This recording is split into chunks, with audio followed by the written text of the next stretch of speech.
Good morning, everybody. It is Halloween weekend. Halloween Eve. Is that what it is today? Halloween Eve, Samhain weekend. So, welcome, welcome, welcome. And it is the weekend energy forecast. I don't know about you, but my electricity's out. We were out for like 12 hours and we had it for like a day and a half or whatever. And then it went out yesterday morning and it's still out. So this is my getting dressed in the dark look. But I did find my favorite shirt. I was so psyched in my closet. So I'm wearing my favorite shirt. I love this shirt. And no, I am not a beta kitten. But, oh shit. Okay, well, we just had some cards fall.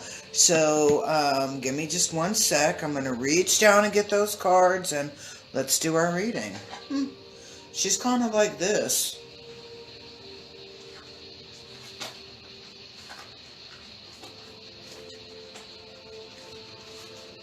Okay, all right. So, good morning, Gabby. Hey, Angela. Oh, my husband's actually in a funeral this morning. Not his funeral, but he's and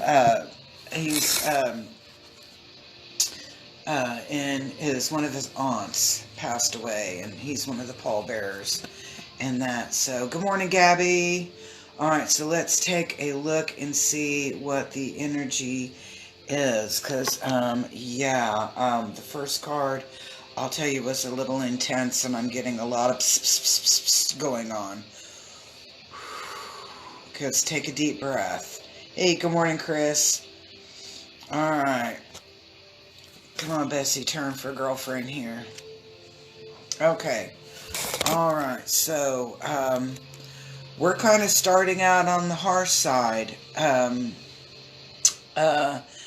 The energy that's coming in is called the curse. And I'll tell you, the message that I'm getting on this is you get what you ask for.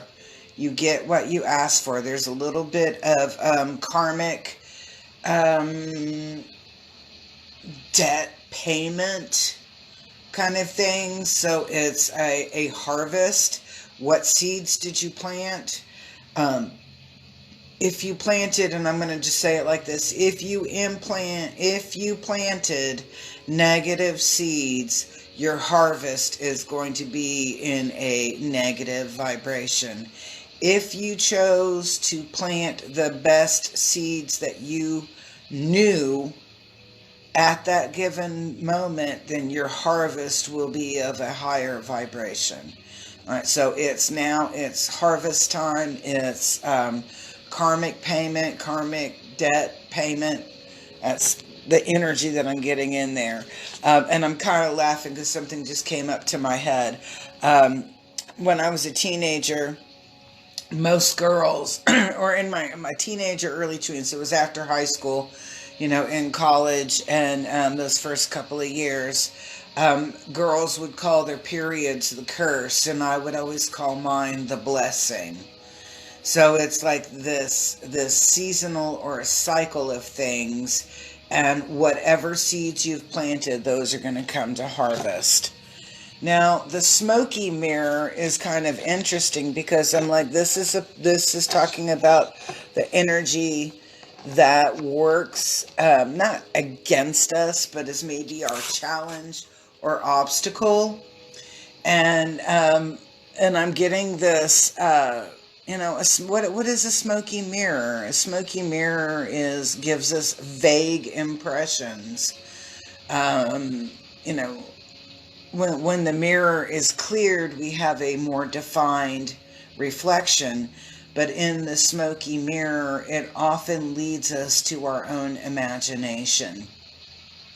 So the message through here is as we're kind of working through our harvest, reaping what we sowed, okay, that smoky mirror is a strong indication. Don't let your imagination go away, go array, go crazy, or take you off balance. Our imagination alone can kind of energy block us, especially when we're thinking on a more negative aspect, or and especially a negative, unrealistic aspect. So don't let your imagination take control. You have to really kind of set yourself there up in front. All right, so what's our help? Our help is fire. And it's not necessarily exactly, what we mean by fire as in like fire on the candle, But fire is passion, ganas, gumption, chutzpah. It's the ability to put your passion into play and make things happen. So this is really awesome when you think about, okay, we're going to be like harvesting all the shit we planted. And maybe we planted great stuff, and maybe we didn't plant such great stuff. And this weekend, it's all coming to frickin' full circle. Don't let your imagination take you down the road, especially down a negative road on there. Sometimes we're our own worst enemy, and we think that we've done things in a lot more horrific way than what they really were ever came across. It's like we look at it as much more intense than what other people received it at. And so that sometimes puts up a block, and that's what we were looking at in the smoky mirror, is about our imagination, running crazy and taking us down the wrong path. And that's our challenge is, okay? And then what's our help? Our help is fire, it's gumption, it's passion, it's desire. And I'm not talking in a sexual way.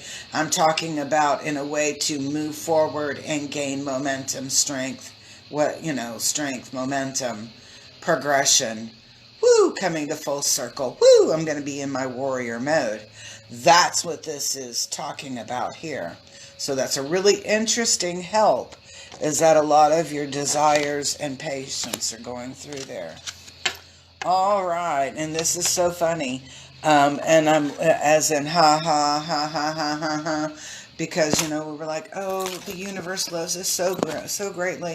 It's going to give us messages all the way through. Oh no, I was going to say your gods and goddesses, your Father God. Your angels, your ancestors, your spirit guides, everybody's stepping back this weekend. Everybody's stepping back this weekend. And you know what they're doing here? They're watching you.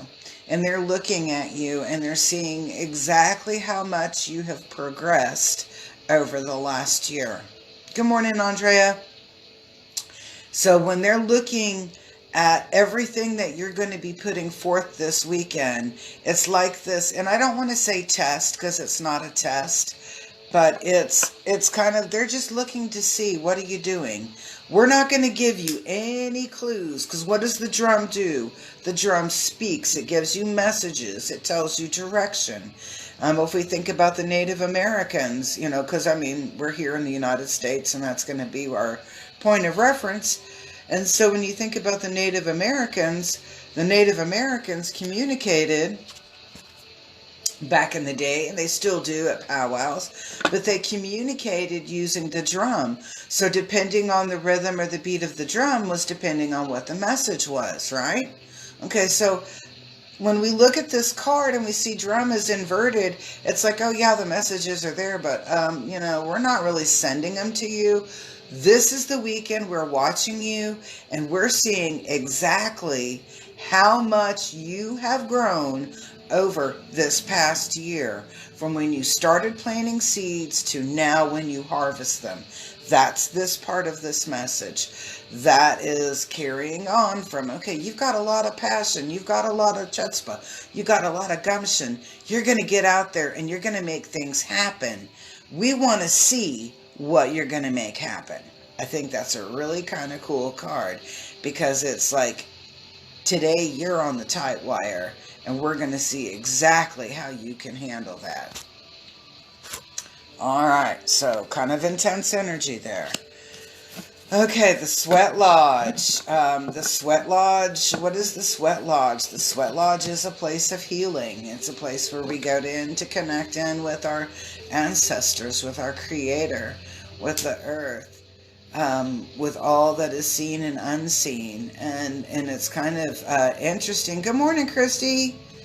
It's kind of interesting that we see that again. It's reinforcing, honey, you're on your own this weekend. We're going to see exactly what you're made of, and we're going to see exactly where your heart is, and we're going to see exactly who you are. No entities. I mean, it's kind of like, again, stressing you're on the freaking tight wire. Okay? All right. So what's the end result? In the end result, we're getting the serpent. And some people take that as a really negative aspect, and some people take it as a real cool aspect. And I'm going to take this as a real cool aspect because, on the Audivus, what happens is we have the snake is eating its own tail. But when you look at this card, we have the snake's not doing that. The snake is not doing that. We've got a serpent, and I'm over here, and I'm like, and actually, it kind of looks like it's a two-headed serpent. However, it's actually two different serpents that are through there. And you'll see that they're going in opposite directions, correct? So what we're really coming in for is a sense of balance. And then the serpents also represent knowledge, and knowledge within a science. So we're going to say something that's a little concrete in its evidence, all right? So when you look at this last card and you see the serpent, it's like, we're going to go through this like crazy funky test this weekend. And really our ancestors, our guardian angels, our spirits, man, they're over here on the side. They'll be kind of sort of watching us. But for the most part, you're on your own, sisters and brothers. I was like, that's kind of jacked up in a little bit of a way. But when I look at it, it's this really, really, really awesome ability, or awesome, not ability, but opportunity for us to shine the way that we truly, intrinsically, deeply are. So do something really groovy this weekend and embrace your grooviness and in your energy, and let our ancestors, our angels, our guardians, our creator, and our earth, let everybody see exactly how awesome you are. So peace, love, and harmony. I hope to see you very soon. I still have some sessions open for Sunday, and that veil is still open. So if you'd like to come in and either get a 5-feather healing session done, or get a Halloween, I was going to say Hollywood, not Hollywood, Halloween reading done, go online or give me a text and I'll send you the link and get scheduled. The veil is still open. It's opening. It's most thin on the 31st to the 1st. And then it'll be kind of clamped down and back and thickened by about the 4th of November, 4th and 5th of November. So get in here, get your reading done, get your healing done. Experience it while the veil is thinning. Peace.